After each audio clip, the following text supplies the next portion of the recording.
बहुत समय पहले की बात है। एक गांव था जिसका नाम रामपुर था और उस गांव में सुगंध, अरविंद और गोपाल नाम के 3 दोस्त रहते थे।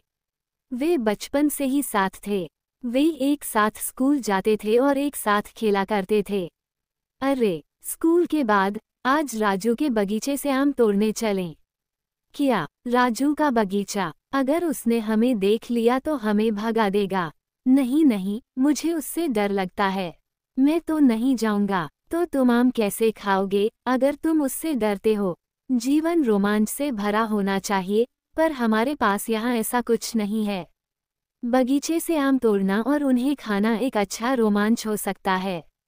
हाँ भाई, अगर हम चुपके से जाएंगे तो उसे पता भी नहीं चलेगा।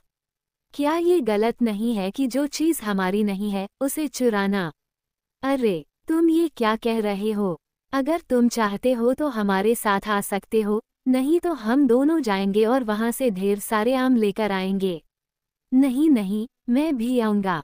तो वे तीनों राजू के बगीचे से आम चुराकर एक पेड़ के नीचे बैठ गए और आम खाने लगे। इसी बीच नितिन, जो गोपाल का पड़ोसी था, दौड़ता हुआ वहाँ आया। तुम्हारे पिताजी जीवन और मृत्यु के बीच संघर्ष कर रहे हैं। तुम यहाँ क्या कर रहे हो? मेरे साथ चलो, तुम्हारे पिताजी तुम्हें देखना चाहते हैं। ये सुनकर गोपाल दौड़कर अपने घर गया। गोपाल की माँ का देहांत उसके बहुत छोटे होने पर ही हो गया था। तब से गोपाल के पिताजी रामचरण अकेले ही उसकी देखभाल कर रहे थे। उन्होंने कभी दूसरी शादी नहीं की। उनका एक छोटा सा व्यवसाय था और उसी से उन्होंने गोपाल को पाला था। लेकिन एक दिन काम करते समय वे फिसल गए और हमेशा के लिए बिस्तर पर आ गए। पिताजी, आपको क्या हुआ? ओह गोपाल, तुम आ गए। तुम्हारी माँ के जाने के बाद मैंने किसी तरह तुम्हें पाला, लेकिन अब मेरे पास देने के लिए ज्यादा कुछ नहीं है। मुझे दुख है कि मैं तुम्हें ऐसे अकेला छोड़कर जा रहा हूँ। कृपया मुझे माफ कर देना मेरे बेटे। अगर मैंने तुम्हारे साथ कुछ गलत किया हो तो तुम मुझे माफ कर दोगे, है ना? ऐसा मत कहो पिताजी। अगर आप भी चले गए तो मेरी देखभाल कौन करेगा? दुखी मत हो, मैं तुम्हारे लिए कुछ नहीं कर सका, लेकिन अब मैं तुम्हें ये धन दे रहा हूँ जो मैंने अपनी पूरी जिंदगी की कड़ी मेहनत से कमाया है। इसे लो, शहर जाओ और कुछ पैसा कमाओ। अगर हमारे पास पैसा नहीं है तो हमारी कोई पहचान नहीं है। इसलिए पैसा कमाओ और ठगों से सावधान रहना। एक अच्छा इंसान बनना और अपनी जिंदगी जीना।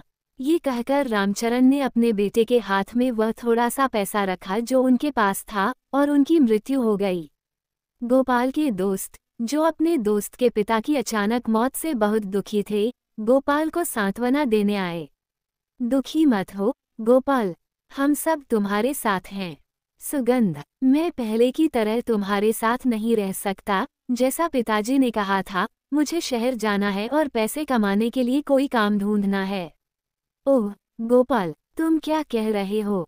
तुमने अभी तक अपनी पढ़ाई पूरी नहीं की है और अब तुम पैसे कमाने के लिए क्या करोगे? मुझे नहीं पता अरविंद, लेकिन अगर मैं यहाँ रहा तो पिताजी का पैसा कुछ ही दिनों में खत्म हो जाएगा। तब मेरे पास खाने के लिए कुछ नहीं बचेगा। इसलिए मेरे पास जाने के अलावा कोई और रास्ता नहीं है। ठीक है, जैसी तुम्हारी इच्छा, लेकिन वहाँ जाकर हमें भूलना मत। हम तुम्हारे वापस आने का इंतज़ार करेंगे। हम तुम्हें बहुत याद करेंगे। जब भी मैं पैसा कमा लूँगा, मैं निश्चित रूप से तुम्हारे पास वापस आऊँगा। अपने दोस्तों से बात करने के बाद और पिताजी द्वारा दिए गए पैसों के साथ गोपाल ने शहर की ओर अपनी यात्रा शुरू कर दी। सुगंध, हमने एक अच्छा दोस्त खो दिया। हाँ, इस सब भाग दौड़ में मैं तुम्हें कुछ बताना भूल गया। मैं भी अपने पिताजी के साथ पास के गांव जा रहा हूँ। मैं वहीं अपनी पढ़ाई जारी रखूंगा और अपने पिताजी के व्यवसाय में उनकी मदद करूंगा। हाँ, हम सब एक ही समय में अलग हो रहे हैं। ये कैसा भाग्य है। जब भी संभव होगा मैं तुमसे मिलने की कोशिश करूंगा। जरूर अरविंद। उस दिन से वे तीनों गोपाल, सुगंध और अरविंद अपने अपने कामों में बहुत व्यस्त हो गए। अपने पिताजी द्वारा दिए गए थोड़े से पैसे से गोपाल ने एक छोटा सा व्यवसाय किया और कुछ ही सालों में करोड़ों कमा लिए। जैसे जैसे समय बीतता गया, वह अपने दोस्तों से किए गए वादे को भूल गया। बाद में उसने गौरी नाम की लड़की से शादी कर ली और एक सुखी परिवार शुरू कर दिया। दोस्तों से मुलाकात। फिर कुछ सालों बाद एक दिन, सुनो, कल मेरे बचपन के दोस्त की शादी है, हम दोनों को जाना है। ओह हाँ, चलो चलते हैं। कहाँ है? ये रामपुर गांव में है। उन्होंने कहा कि उन्होंने विशेष रूप से शादियों के लिए एक बैंक्वेट हॉल बनवाया है। क्या तुमने कौन सा शहर कहा? क्या तुमने सुना नहीं? मैंने रामपुर कहा। रामपुर, गौरी, ये वही शहर है जहाँ मेरा जन्म हुआ था। मेरे बचपन के दोस्त वही हैं। जब गोपाल ने शहर का नाम सुना तो उसे तुरंत अपनी बचपन की यादें याद आ गईं। उसके दोस्त सुगंध और अरविंद भी उसके दिमाग में आ गए। गोपाल ने गौरी को अपने बचपन की सारी यादें बताईं और अपने दोस्तों के बारे में भी बताया। हम कब जा रहे हैं? ठीक है, तो हमें ज़रूर जाना है। तुम भी वहाँ अपने बचपन के दोस्तों से मिल सकते हो। हाँ हाँ, चलो चलते हैं, मैं इंतज़ार नहीं कर सकता। अगले ही दिन गोपाल अपनी पत्नी गौरी के साथ रामपुर पहुंचा।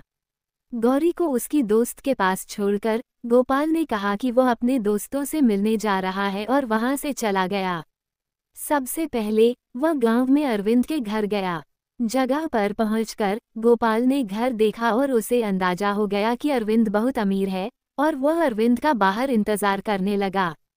ये जानकर कि गोपाल उससे मिलने आया है, अरविंद अपने घर से बाहर आया। अरे गोपाल, तुम कितना बदल गए हो, मैं तुम्हें पहचान नहीं पा रहा हूँ।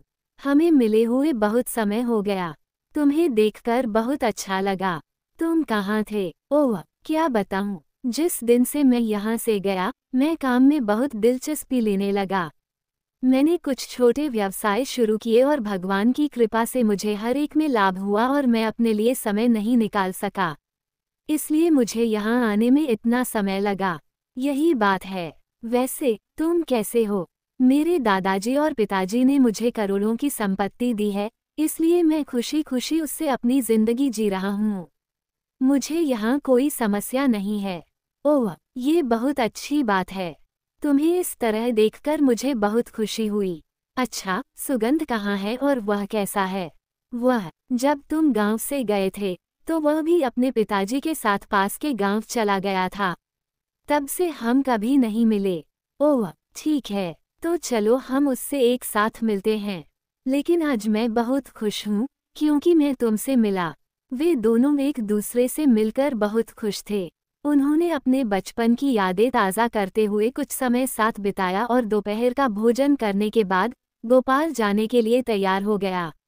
उसने अरविंद से कहा, ठीक है, अब मुझे जाना चाहिए। मैंने अपनी पत्नी को उसकी दोस्त के घर छोड़ा है। मुझे जाना होगा, उसे देर हो रही है। रास्ते में मैं सुगंध से भी मिलूंगा। ठीक है। ओह, सच में? तो तुम अकेले क्यों आए? तुम अपनी पत्नी को क्यों नहीं लाए?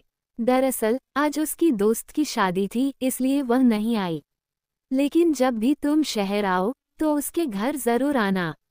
मैं तुम्हारा इंतजार करूंगा। हाँ, मैं जरूर आऊंगा। गोपाल, अगर तुम सुगंध से मिलो तो उसे बताना कि मैं उसके बारे में पूछ रहा था। अरविंद ने अपनी सारी दौलत और संपत्ति दिखाई और गर्मजोशी से उसका स्वागत किया और गोपाल को अलविदा कहा। सुगंध से मुलाकात और गोपाल का झूठ। रास्ते में गोपाल सुगंध के घर गया। सुगंध का घर देखकर गोपाल को अंदाजा हो गया कि वो गरीबी में जी रहा है। गोपाल को घर के पास खड़ा देखकर सुगंध बाहर आया और बोला, कौन? गोपाल, कितना समय हो गया, तुम कैसे हो? मैं ठीक हूँ, लेकिन तुम ऐसे कैसे हो गए? बचपन में तुम्हारे पास बहुत दौलत थी। तुम क्या कह रहे हो? जब तक मेरे पिताजी थे तब तक सब ठीक था। मेरे व्यवसाय में घाटा होने लगा और धीरे धीरे हमारा सारा पैसा खत्म हो गया और अब ये स्थिति है जैसा कि तुम देख रहे हो। ओह, लगता है कि बहुत बड़ा नुकसान हुआ है। तुम कैसे गुजारा कर रहे हो? जाने दो, थोड़ी देर के लिए मेरे साथ आओ। मैं तुम्हें अपने व्यवसाय के बारे में समझाऊंगा। वे लाभदायक हैं। इस तरह तुम कुछ हद तक अपने नुकसान की भरपाई कर सकते हो। मैं जरूर आऊंगा। मुझे बहुत ज़रूरत है, लेकिन अभी इस पर चर्चा मत करो। इसे छोड़ो, बताओ तुम अब क्या कर रहे हो। उन दोनों ने थोड़ी देर तक अपने बचपन की यादों के बारे में बात की। उसके बाद गोपाल सुगंध के घर से चला गया और गौरी के पास वापस आ गया। अरे गौरी, क्या हुआ? क्या तुम अपने पुराने दोस्तों से मिली? तुमने कहा था कि तुम थोड़ी देर में वापस आ जाओगी, लेकिन तुम्हें इतनी देर क्यों लगी? तुम्हें पता है, शादी में मेरे सारे दोस्त तुम्हारे बारे में पूछ रहे थे। ओह, मुझे माफ़ कर दो, गौरी। मैं अपने दोस्तों से इतने लंबे समय बाद मिला कि हम बातों में खो गए और मैं तुम्हारे बारे में भूल गया। ठीक है, कोई बात नहीं। मैं समझती हूँ। अब चलो घर चलते हैं। समय हो गया है। ठीक है, ठीक है। चलो चलते हैं। गोपाल और गौरी वहाँ से अपने शहर के घर के लिए निकल गए। गोपाल का बड़ा दिल और उसकी चतुराई। कुछ दिनों बाद सुगंध गोपाल के घर आया। वो इतने बड़े घर को देखकर हैरान रह गया। स्वागत है। मुझे बहुत खुशी है कि तुम यहाँ आए। मैं तुम्हारा इंतजार कर रहा था। यह मेरी पत्नी गौरी है। नमस्ते गौरी, कैसी हो? हाँ, मैं ठीक हूँ। बाहर बहुत गर्मी है। क्या तुम सोडा लेना चाहोगे? तुम्हें प्यास लगी होगी। हाँ, कृपया। क्यों नहीं? गौरी सोडा लेने के लिए रसोई में गई। बाद में सुगंध गोपाल के घर को देखने लगा। क्या बात है, तुमने अच्छा कमाया है। तुम्हारा घर बहुत सुंदर है। आह, ऐसी बात नहीं है सुगंध। अभी मेरा व्यवसाय घाटे में चल रहा है। मैं किसी तरह गुजारा कर रहा हूँ। क्या तुम ठीक हो? मैंने सुना था कि तुमने बहुत दौलत कमाई है। ऐसा कुछ नहीं है। दरअसल मेरी संपत्ति के बराबर ही मुझ पर कर्ज है। अगर मैं अपनी सारी संपत्ति बेच दूं, तभी मैं अपना कर्ज चुका सकता हूँ, लेकिन तब मेरे पास कुछ नहीं बचेगा। ओह नहीं, मैंने सोचा था कि मैं ही परेशानी में हूँ, लेकिन मुझे तुम्हारे लिए भी ऐसी उम्मीद नहीं थी। ये सब तो चलता रहता है। मैं तुम्हें यहाँ बुलाने का मुख्य कारण बताता हूँ। मैं तुम्हें यहाँ इसलिए लाया क्योंकि मैंने तुम्हारी स्थिति अपनी आंखों से देखी है। मुझे याद है कि बचपन में तुम्हारा परिवार कितना अमीर हुआ करता था, और किसी भी व्यवसाय में नुकसान होना बहुत स्वाभाविक है। ये तुम्हें कुछ पैसे से मदद कर सकता है ताकि तुम फिर से अपना व्यवसाय शुरू कर सको, ताकि तुम अपनी और अपने परिवार की मदद कर सको। तुम्हारा क्या विचार है? तुम खुद कर्ज में हो, तो तुम मेरी मदद कैसे करोगे, गोपाल? ऐसी कोई बात नहीं है, और वैसे भी मैं तुम्हें यह मुफ्त में नहीं दे रहा हूँ। ये 10,000 रुपये लो और एक लाभदायक व्यवसाय शुरू करो, और जब तुम्हारे पास हो जाए तो मेरा कर्ज चुका देना। वास्तव में मैं बहुत भाग्यशाली हूँ कि मेरा तुम्हारे जैसा दोस्त है, गोपाल। मैं तुम्हारा आभारी रहूँगा। मैं इस पैसे से कुछ व्यवसाय करूँगा और जल्द ही तुम्हारा कर्ज चुका दूँगा। इसी बीच गौरी सोडा लेकर वापस आई। आओ, इसे पियो मेरे दोस्त। इसे पियो। भाई, मैं दोपहर के खाने के लिए तुम्हारी पसंदीदा बैंगन की सब्जी बनाने जा रही हूँ। मुझे पता है कि यह तुम्हारी पसंदीदा है। तुम कितनी अच्छी हो, लेकिन मैं आज जाऊँगा। नहीं, ये सही नहीं है, भाई। कृपया अपने बचपन के दोस्त के साथ कम से कम 2 और दिन बिताओ। तुम दोनों अभी अभी तो मिले हो। हाँ, गोपाल, यहीं रुको। चूंकि वे दोनों बहुत जोर दे रहे थे, इसलिए सुगंध मना नहीं कर सका। वह 2 और दिन वहीं रुका। 2 दिन खुशी से बिताने के बाद सुगंध गोपाल द्वारा दिए गए 10,000 रुपये लेकर घर लौट आया। अरे गौरी, यह क्या है? लेकिन मुझे समझ नहीं आया कि तुमने अपने दोस्त से झूठ क्यों बोला कि हम कर्ज में हैं। ओह, उसके लिए कुछ दिन इंतजार करो। तुम्हें पता चल जाएगा कि मैंने उससे झूठ क्यों बोला। क्या? मुझे समझ नहीं आ रहा है कि तुम क्या कह रही हो। इंतजार करो, तुम्हें जल्द ही पता चल जाएगा। अरविंद का आगमन और गोपाल की बुद्धिमानी। कुछ दिनों बाद अरविंद भी गोपाल के घर आया। अरविंद के पास गोपाल से ज्यादा दौलत थी। वह गोपाल को देखकर बहुत खुश हुआ। गोपाल के घर को देखकर उसने कहा, क्या हाल है गोपाला? तुमने इतना अच्छा कमाया है, तो तुम इतने छोटे घर में क्यों रह रहे हो? ये सब देखकर मुझे नहीं लगता कि तुम्हें यहाँ रहना चाहिए। ओह अरविंद, ये सच है कि मैंने करोड़ों कमाए हैं, लेकिन इस घर में आने के बाद मैं बहुत भाग्यशाली रहा और व्यवसाय में करोड़ों कमाए। इसलिए मैं यहीं रह रहा हूँ और इस घर को छोड़ना नहीं चाहता। ओह, तो तुम किस्मत पर विश्वास करते हो। खैर, लेकिन ये तुम्हारी हैसियत के हिसाब से नहीं है। हाँ, मुझे पता था। पास में 1000 एकड़ का आम का बगीचा है। मैंने वहाँ बीच में एक बड़ा महल बनवाया है। मैंने वहाँ सारी सुविधाएं और ऐशो आराम रखे हैं। मैं अपने परिवार के साथ वहाँ जाता रहता हूँ। हालांकि मैंने एक नया हीरे का व्यवसाय भी शुरू किया है और मैं आता जाता रहता हूँ। ओह, ये बहुत अच्छी बात है। तुम्हें इस तरह देखकर मुझे बहुत खुशी हुई। गोपाल, तुम्हारा बचपन मुश्किल था। मेरा मतलब है, मेरे दादा दादी के पास सब कुछ था, इसलिए मैं इसका आनंद ले रहा हूँ, लेकिन तुम्हारा मामला अलग था। तुम्हारे पिताजी द्वारा दिए गए थोड़े से पैसे से तुमने ये सब किया। तुमने इसे खुद कमाया है। तुम वास्तव में एक महान व्यवसायी हो। मैंने सोचा था कि मेरे पिताजी द्वारा दी गई सारी दौलत मेरे लिए काफ़ी होगी, लेकिन अब मैं भी तुम्हारी तरह कुछ व्यवसाय करूँगा। ओह, बहुत अच्छी योजना बनाई है तुमने। धन्यवाद, गोपाल। इसी बीच गौरी एक गिलास जूस लेकर वहाँ आती है। अरे, यह अरविंद है और यह मेरी पत्नी गौरी है।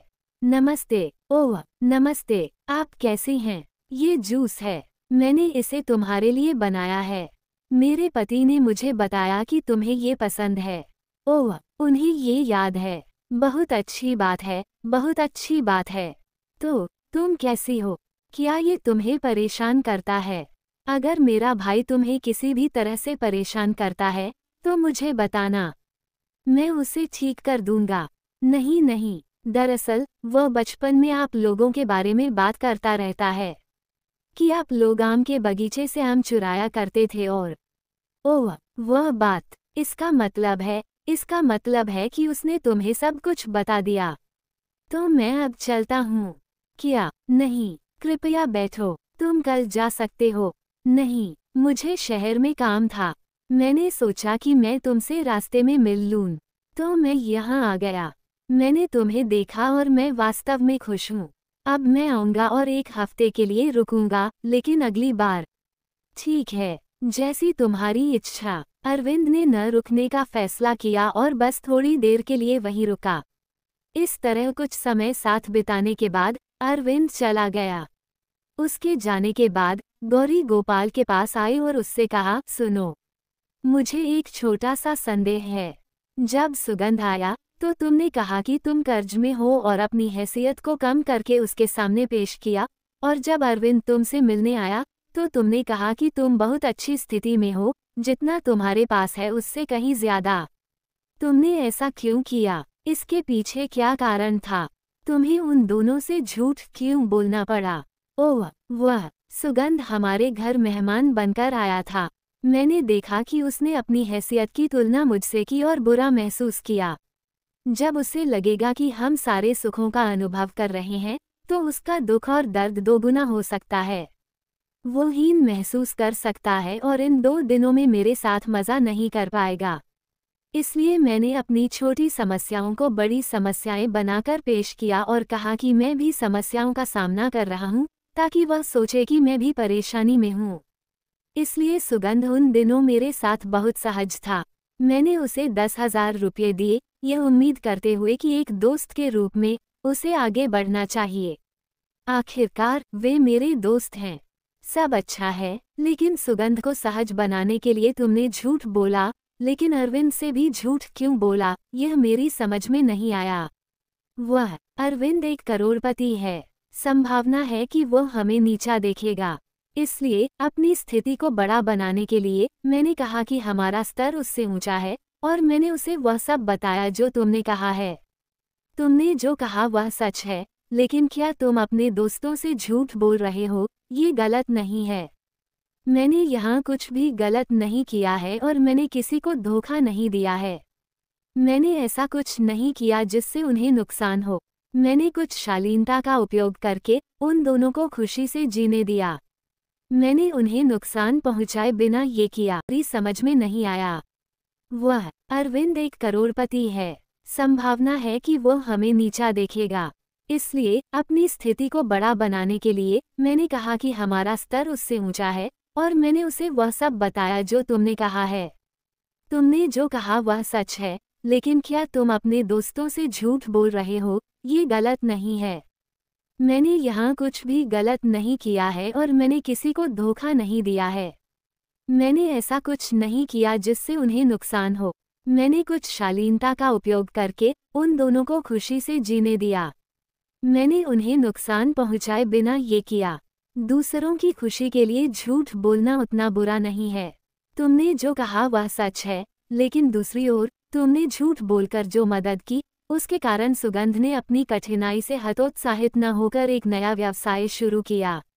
दूसरी ओर अरविंद ये सोचकर कि उसका दोस्त उससे बेहतर है, वह तुमसे बेहतर बनना चाहता है ताकि वह उच्च स्तर तक पहुंच सके और अपनी मौजूदा संपत्ति को बढ़ाने के लिए कड़ी मेहनत करना शुरू कर दे। तुम वास्तव में बहुत चालाक हो और तुम एक सच्चे दोस्त हो। तुमने अपने दोस्तों के लिए जो योजना बनाई है वह बहुत चतुर है। मुझे तुम पर बहुत गर्व है। मेरी इतनी तारीफ मत करो। समय के साथ सुगंध ने अपना खुद का व्यवसाय शुरू किया और वह बहुत सफल रहा। आखिरकार वो गोपाल का कर्ज भी चुका सका।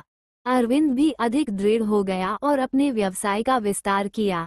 ये सब उस झूठ के कारण हुआ जो गोपाल ने अपने दोस्तों से कहा था। यही कारण है कि हमारे बुजुर्ग कहते हैं कि एक अच्छा दोस्त आपकी जिंदगी बदल सकता है। वे सभी अब बहुत अमीर थे। तीनों दोस्त खुशी खुशी रहने लगे। अगर आपको कहानी पसंद आई हो तो कृपया वीडियो को लाइक और शेयर करें। अधिक कहानियों के लिए